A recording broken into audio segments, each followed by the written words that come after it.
Happy Tuesday, October 17th, everyone. Welcome back to Weather on the Go, all your weather coverage. We'll be talking about storm systems traversing through the country as we go through this upcoming weekend, including some heavy rainfall across the Northeast.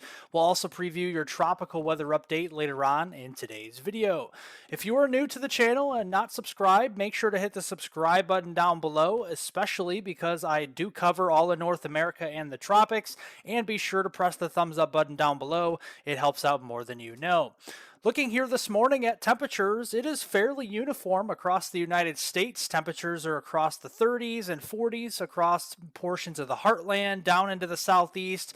Lots of 30s and 40s there. A little bit warmer out across the Rockies and the Pacific Southwest, as it naturally is this time of year. But we do have a bit of a ridge out here, so we have temperatures waking up this morning into the 50s, 60s, and even some 70s, depending on where you are over across the west.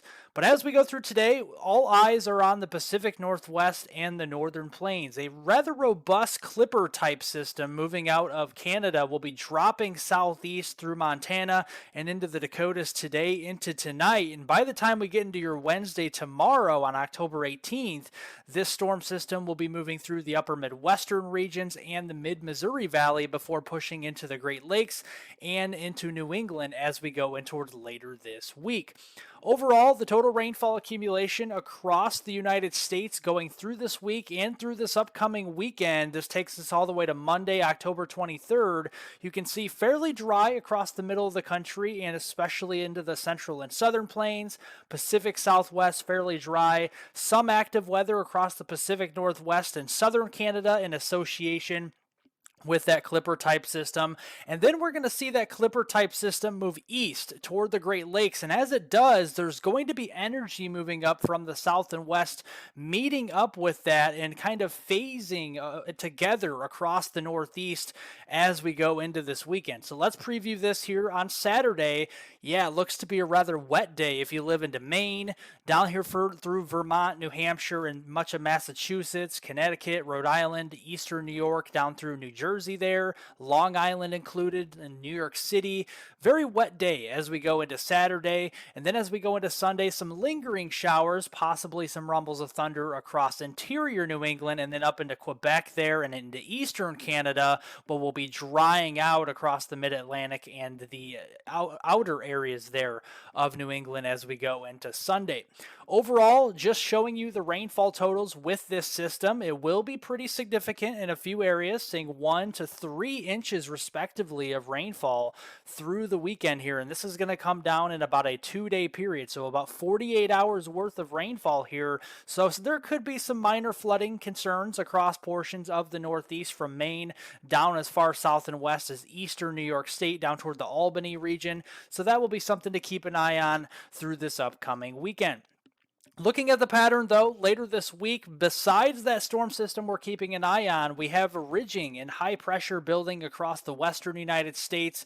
That will be keeping us high and dry and pretty warm for this time of year as well. That will start to break down, become more zonal or semi-zonal with the jet stream this weekend, and we're going to be seeing that temperature regime start to break down as well.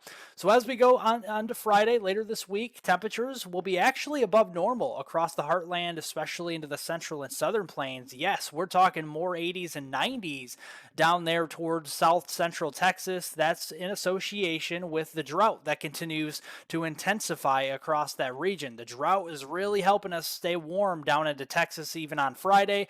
More widespread upper 80s to low 90s. That'll push north toward the Red River on Saturday.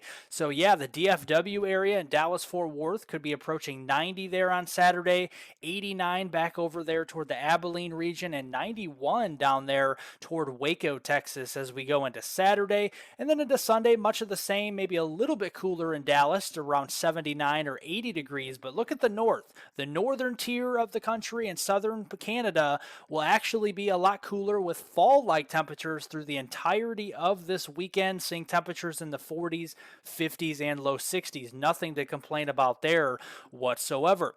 But if you're tired of the fall-like temperatures, this is something you'll probably like. As we go in toward late this weekend and through much of next week, that takes us into the last full week of October, There are some changes that do arise with a lot of that high pressure working further to the east, and with that ridge, temperatures are actually going to surge well above normal across the Mississippi Valley. And this actually takes us up toward the Minneapolis, St. Paul region, Chicago, Des Moines, even St. Louis, well above normal through much of next week, with the opposite sides of the country on the coasts being below normal during that time frame.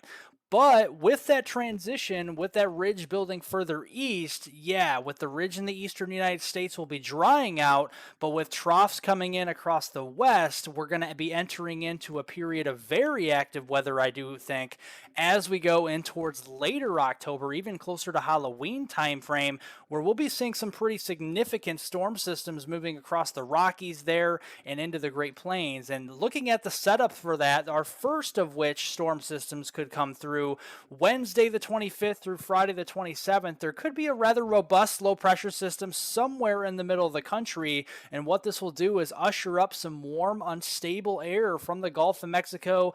Dew points and temperatures will be rising, so it'll be feeling a little bit warmer than it should be this time of year. But with the cool, stable air behind that, if it has a cold front, that it could be some issues as we go into the middle and end of next week, because the clash of the air masses could lead to more rain, heavy rain at that, and even some severe weather. Remember, we're still in the second severe weather season here, so this is something to keep an eye on as we go towards later next week. Turning to the tropics, still hanging on to an 80% chance of development with a system that looks pretty weak right now as it moves across portions of the main development region, but in the cone of uncertainty is the Leeward Islands and just to the east of Puerto Rico as well.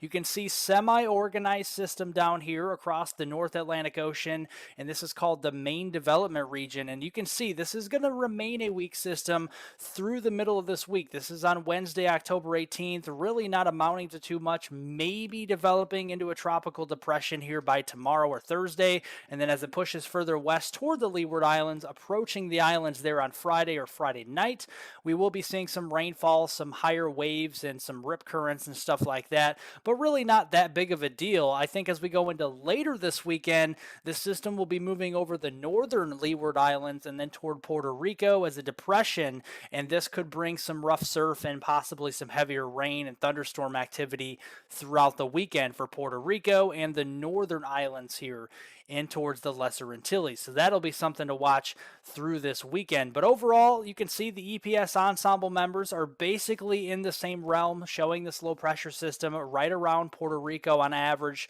either in the northern Caribbean or the southwestern tropical Atlantic as we get into Sunday, October 22nd. Well, that's all I have for you folks today. Make sure to share this video on social media, whether it's on Twitter, Instagram, Facebook, etc. It does help to get the word out to more and more people. And if you did like today's video, consider giving it a like button down below, and also subscribe to the channel so you guys can stay up to date on the latest weather forecasts here on Weather on the Go moving forward through the rest of fall, winter, and beyond. So make sure to do that as well. Thank you guys so much for watching, and have a great rest of your Tuesday out there.